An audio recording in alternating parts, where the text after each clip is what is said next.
Ladies and gentlemen, welcome back. This is From Sparks to Skyscrapers. It's going to be our first episode of the semester, and we have a special guest today, Abby Feerrar, the co-owner of Bald Bird's Brewing Company, along with her husband, Joey Feerrar. And she was also a part of our Digital Spark program here at the U Imagine Center. She hosted Michael McGargy, who is a worker in the U Imagine Center, and he did all the digital marketing for Bald Birds over the summer. So that's how kind of we got connected, and here we are. So yeah, thank you for being here, first of all. Thanks for having me. Yeah, of course. And so I want to start out with just a little bit of background. So I know you went to Cornell for college. Yeah.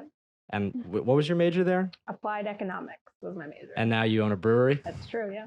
So what were the steps that kind of led from that major in college till now, doing something kind of unrelated to the major? Different. Yeah. So it's been a while since I was in college. I graduated in 2006, so I'm about 15 years out of school. So I've had two different jobs leading up to starting the brewery. I was in consulting for about 10 years. So I took my major from college and I kind of applied it to a larger consulting world. I did business leadership and finance and strategy consulting for companies all over the world. I got to travel. I got to see a lot of the insides of hotels and airplanes and things like that. But I got what I think of as like a practical MBA. I really learned on the job how to run a business because I was in my early 20s standing up in front of people who had been in their careers for 20 or 30 years and teaching them about the basics of business, the fundamentals of how you deal with the financials of your business, how you deal with marketing strategies, all these different things. So I was learning as I was teaching in a way, and it really helped me realize that I could run my own business someday. So after I met my husband, Joey, he was in banking for about 20 years, and he had the same thing. He really learned the structural fundamentals of what it takes to run a business. And his was more from the financial side. So we realized that we could do something ourselves and we could do something together that was really great. And that's kind of how we got to the point of wanting to start our own business. So you two knew each other before Bald Birds. Yes. And so that was that. I kind of wanted to touch on that because I know it can sometimes be tough, especially if you start the business and then, comes the romantic aspect, but it's good. It's good that you guys kind of had the idea first. Yeah, we knew we were a good team before we decided to launch into something that would be before all the even money bigger gets involved. deal. So specifically the brewing industry, what kind of led you to decide to get into that?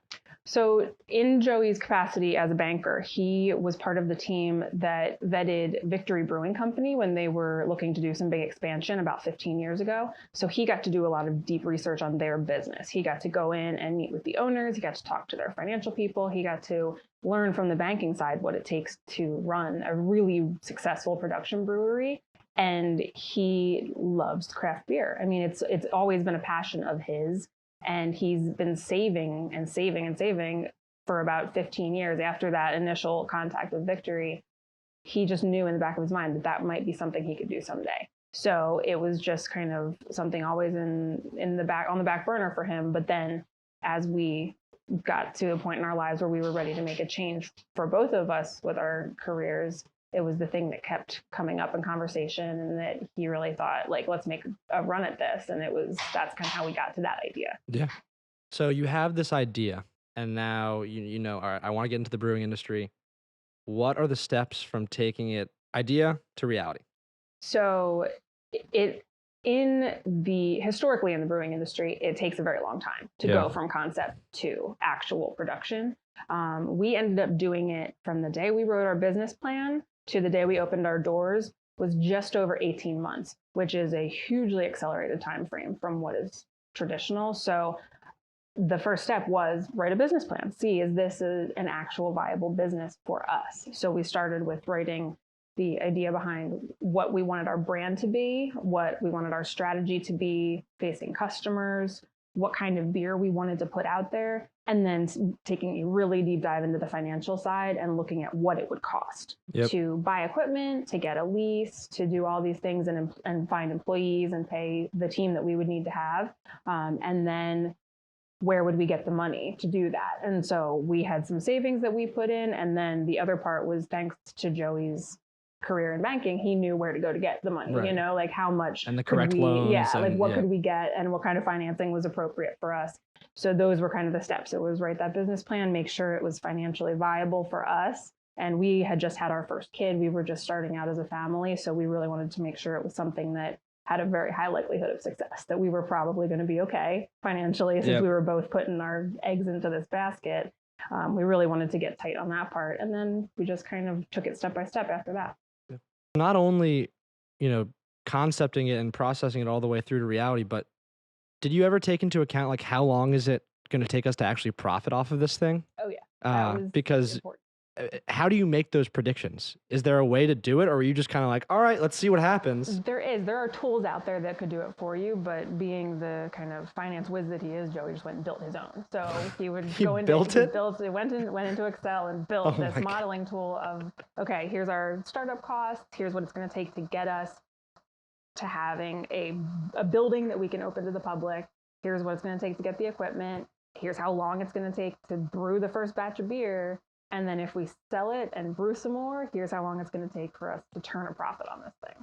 So we were pretty confident going into it that we would be able to be profitable in a short amount of time. And we did actually stick pretty close to those projections. So to his credit on the financial side, it was pretty spot on in terms of what the expectation was for the investment and the time to get up and running. And then we had customers come in the door that really helped us meet those numbers. Yeah, and you guys have been, it's only been just over 3 years, and you guys are opening up new locations already. Is that the plan? Yeah, we were up to 3 locations last year, but we had one that we shut down in the midst of COVID, just because of all the challenges that came along with running a business during that time. We had our smallest tap room. We decided to shut down and focus on our 2 larger facilities, and then we've now launched into the distilling world, and we're going to open a distillery too, which will have a few locations along with that. Awesome. And obviously, the customers are what make the business run. What kind of target market were you going for at first? And then has that translated into what's actually been your target audience? It's been pretty close to what we assumed it would be. Going into our first location, we kind of thought we would love to have a clientele that was similar to us in profile, like 30s to 50s, maybe young families. We're very family oriented as a space. Like, we have a lot of things that are kid friendly. We're okay with families coming in, bringing their children, bringing their extended families. We have like picnic tables in our tap room, so there's room for everybody at the table. We're very open and hope to bring in a crowd that feels very welcome. So that customer profile has actually been pretty true to form. We found that when we went to different geographical locations, the profile was very different. And that was something that initially kind of maybe caught us off guard. We kind of assumed that our customer would be our customer, but then we were like, no, when you go to central Pennsylvania, it's very different than Philadelphia. Correct. So we had to do a little bit of like zigging and zagging as we opened new locations to make sure that we were really catering to the local customers, because they're the ones that make it or break it for us. Our larger facility out in central PA is more of a draw, I think, for people outside of town. So we do have people that come in just to visit it. And so we've been able to bring people in to see a town that otherwise they might not have ever seen, which has been pretty cool. But yeah, again, we kind of have that 30 to 50 range, mostly guys, kind of your craft beer drinker profile is pretty accurate. That's why we try to offer more of a variety of things than just an IPA. So hopefully that will appeal to a larger clientele. Right. And so far we've been pretty successful. Yeah. And I mean, I know you have these new locations opening up, but at the same time, what kind of effect did the pandemic have on the business? I mean, a lot of businesses took a big hit, and I'm sure you might be in that category, but you've seemingly continued to expand and push through it. So yeah, we were super blessed in terms of our team, our core team that we have, as we were very lucky that we were able to keep everybody who we had on salary on staff the entire pandemic shutdown. That was a huge blessing, I think, for us. And they all continued to work like harder than we could ever have imagined to help us stay afloat. Because when things first shut down, we weren't allowed to have people in the tap room. So we had no way to get beer to people unless we delivered it or they came and picked it up. So that forced us to make some moves that we had been considering already, but hadn't really gotten ourselves prepared for. We were packaging more beer. We packaged like 10,000 cans of beer by hand in the first month of the pandemic, just on a little 16-ounce crowler machine, just like one beer after Sounds another. like fun. It was great. But we did that because people were coming. People were calling in takeout orders. People were doing delivery orders. They really stepped up and supported us. And that was enough to keep us basically afloat throughout the shutdown. And then as soon as we were open again, our regular customers, they came back and they've kept coming back. And they are the ones that really got us through the whole entire thing and have helped us now continue to build on what we had. Because without that, we would have not been in the position that we are. Yeah. And I mean, you made it sound simple there, but I'm sure at the time it was quite the experience. Yeah. So what advice do you have for entrepreneurs that, don't have a sense of direction or struggling with finances through the pandemic? I mean, there's still plenty of people that are struggling there. And I was just kind of curious to see your perspective on it and see what advice that you have. Yeah, I think being aware of what resources are available was really helpful to us because, as I said before, Joey has a great history in the banking industry. So he still has a network of contacts that he could turn to and say, okay, what grant funding is available? What support funding for businesses is available throughout this pandemic? And that helped us. So we did get some like PPP money and other things that helped us to keep our employees on board and kind of helped us navigate through it. So I think and being proactive about it, just going out and seeing what's available and asking for what you need and what resources you think would be helpful to you as a business. I mean, that was the only way that we were able to make it through, was by going out and finding the things that we needed to keep going. Yeah. And there's kind of a distinction between being smart about, we got to keep going. But is there a point where you ever thought about quitting? Where you ever thought about maybe this isn't going to work out for us? We were very lucky that I don't think we ever hit a point of that like tipping point of this might actually not work. I think that there were definitely stressful times, and there still are, and scary times because of the uncertainty of what we're dealing with. If the total shutdown had gone on much longer, or if we had faced another complete shutdown this year, I think we might be in a different position than we are today. But thankfully, we've been able to like stretch what we have throughout the times that we needed to stretch it to make it work. I think that, and I know for a fact that there are so many other businesses who just weren't able to stretch it that far. And really, like, my heart goes out to those people who were not able to make it through what was really a very difficult time. So I think that we just made the best decisions we could make throughout this to keep us in play, like to keep moving one day at a time. Yeah. It's just a very weird, uncertain time. So I think we've just been trying to navigate it as carefully and as intelligently as possible while still trying to enjoy ourselves a little bit here and there. Got to do it every once in a while. Got to enjoy yourself every once in a while, right? Yeah. Another thing I want to touch on, I mentioned earlier, was the Digital Spark program.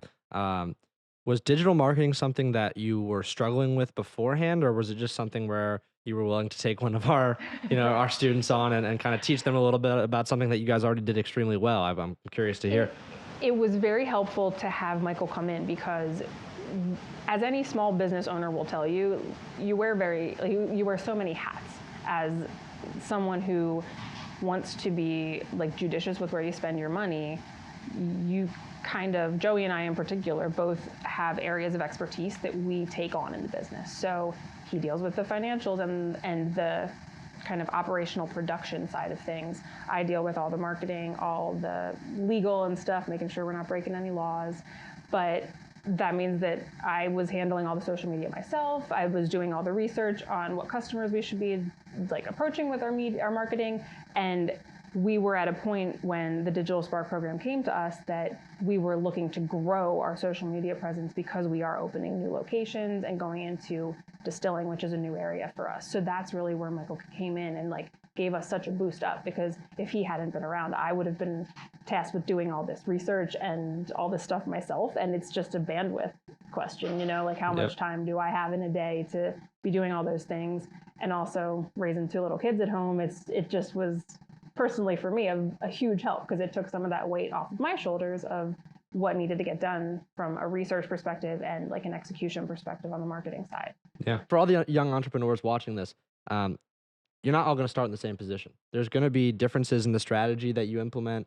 There's going to be differences in the kind of content that you're posting. And that's why it's interesting to talk to all the different business owners that are involved in Digital Spark because they all have such a different experience. So thank you for answering that question. Yeah, and even just the timing of everything. Right. You know, in 4 years ago or 3 years from now, digital marketing for a craft brewery will look very different than it did this year in particular. Exactly. Just given the conditions that were around us and what we were dealing with. So it's all of those things are such huge factors in what it takes to be successful in marketing a business in general, but then also digitally in particular, I think. It's funny. I was talking to Manning yesterday in the U Imagine Center, and I looked at him and I went, Manning, entrepreneurship and innovation had to be so much easier 20 years ago because so much less stuff has been invented. But then Manning's like, yeah, but they probably said the exact same thing then too.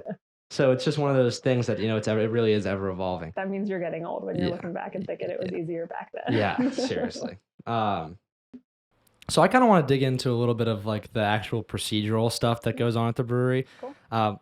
One of the big questions I have, and I asked this to Maureen too, because she had a restaurant on the Jersey Shore for a long time. How much control do you have over like the chefs? Because the chefs, I've heard, this has nothing to, let me just preface this here by saying I know nothing about Bald Birds, and the chefs are amazing at Bald Birds. But I have heard that the dynamic between owner and chef can be a little tricky sometimes. So I just want to hear your experience with that. We do not have chefs. Oh, okay. Well, there you go. That answers that. So at Bald Bird's Audubon, we don't serve food at all. Okay. We have food trucks that come in. Okay. And it's because a little bit of that reason that you just stated, that the personnel dynamics are very challenging when you own a full-on restaurant. But also just from like an initial investment perspective, and then the cost of running a restaurant and the margins you make on it compared to just running a tap room, that business is much less profitable and much more difficult. So we started simply with just a tap room. Yep. When we grew to our second location in central PA, we have a full kitchen there, but what we did was we leased it out to a restaurant group. So they that's run interesting. It, they handle staffing, they handle. So you mentioned that you got into distilling. Yeah. Can you kind of describe to me like that process and what made you decide to go in that direction? Yeah, so distilling is the science behind spirits, like rum, whiskey, vodka, all those, like the liquor side of things, as compared to brewing, which is the beer side of things. So they're two totally different businesses. They're run in different ways. They're taxed in different ways by the government. Like they are completely separate.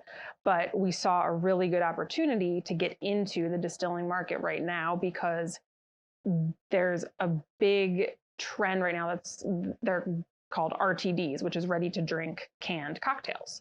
And right now, like, if you go into a liquor store when you're 21, you will see that on the shelves, there's just high noons everywhere and everybody drinks high noons. But they are pretty much the only game in town, or were until this year. So there's a big opportunity, I think, for that space to explode in the next 2 to 3 years. And that's why we decided to make the move now. We started our licensing process earlier this year. We got to have our equipment coming in about a month to start really distilling our own spirits and getting them out there. And then we're going to just kind of see what happens from there and kind of open smaller tap rooms associated with the distillery rather than simply the beer side. And is that where you got, I mean, the fantastic t-shirt there. You know. She came repping the Bald Birds. When did this come into, yeah, would you sell this somewhere? Where is it? Can you get it online? Can I order it online? Baldbirdsbrewing.com. There you go. Shop. Everybody get baldbirdsbrewing.com right now. And you can get them in our tap room as well. Dare I say the best brewery t-shirt that I've ever seen. It is the most comfortable t-shirt. It's fantastic. I like the design. I would wear that shirt. Yeah. I'm going to Bald Birds Brewing. Is that what it is? I just Baldbirdsbrewing.com. Baldbirdsbrewing.com. We're going to cut that so that it sounds, good. So growing up, what was your life like? What activities did you enjoy doing? What kind of extracurriculars were you in? What kind of extracurriculars were you into? Sports, anything like that? Yeah, growing up, I was really big into horseback riding. I was an equestrian my whole life, pretty much. I did that into college and beyond. And I was also really into soccer. So my family is very athletic. My parents were both like super athletes in high school. So they passed those genes along. My sister was a 2-sport athlete here at Ursinus. She played soccer and ran on the track team. Go Bears.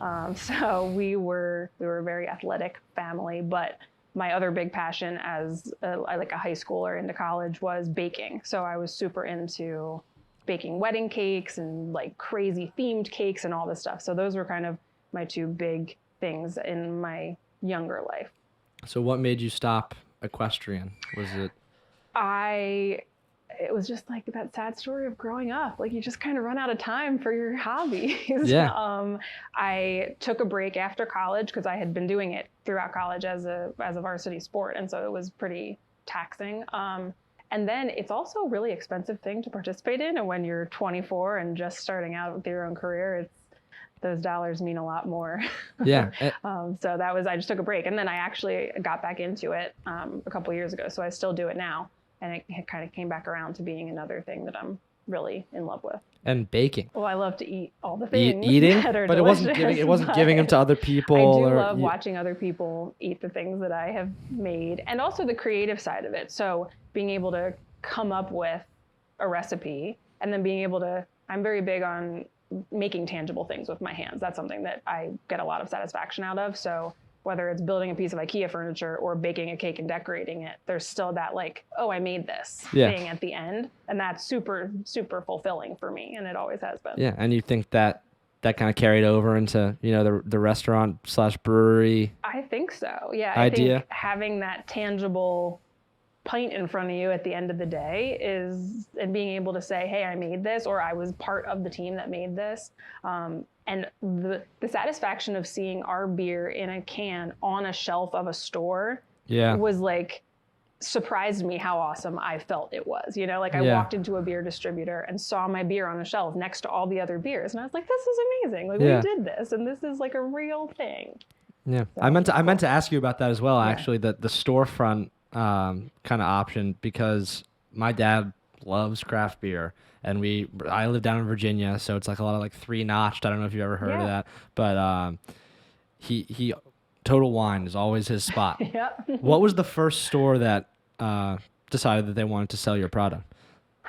I don't even know. I wouldn't be able to tell you the first store, but because in the beginning we self-distributed, so we were able to take our beer to bars and restaurants, which we did a little bit before the shutdown in 2020. And then once we started with like home deliveries and things like that, and the restaurant industry as a whole kind of took such a hit, we really slowed down the distribution part. But then in, I guess, early 2021, we picked it back up again. So now we have some relationships with wholesalers who take our beer in bulk and then distribute it out to other stores. So you can find it in pretty much, I'd say like half of Pennsylvania currently. Awesome. You can find our beer, which is cool. And we are in the process of looking to expand to other states with some distribution, and it's going to be exciting. Yeah, it sounds exciting. I'm always super interested to hear, and this is kind of what we were talking about. It's what translates from your younger life into what you do when you grow up. Yeah. And I heard baking, and I was like, yep, that's it. Yeah. That's the, like giving other people, that satisfaction of, I did this, it's good, and now you're going to enjoy it. Yeah. And so that's a really cool correlation there. All right. So I think that's all that we have today. Thank you so much for coming on episode 5 of From Sparks to Skyscrapers. Cool. The floor is yours. Go ahead and give us a little shameless plug for Bald Birds. We really appreciate being part of the podcast and the Digital Spark program. It's been awesome to be teamed up with Ursinus in these ways. So we're really happy, and we hope that everybody who's over 21 will come down to the tap room in Audubon, give us a visit, or check us out on all our social medias, Bald Birds Brewing or baldbirdsbrewing.com. So we would love to get to know some of you guys even better. Awesome. Thank you so much. Thanks. Yeah, we'll see you on the next episode of From Sparks to Skyscrapers. Thank you so much for listening, watching, and don't forget to hit that subscribe button underneath the video. Thank you.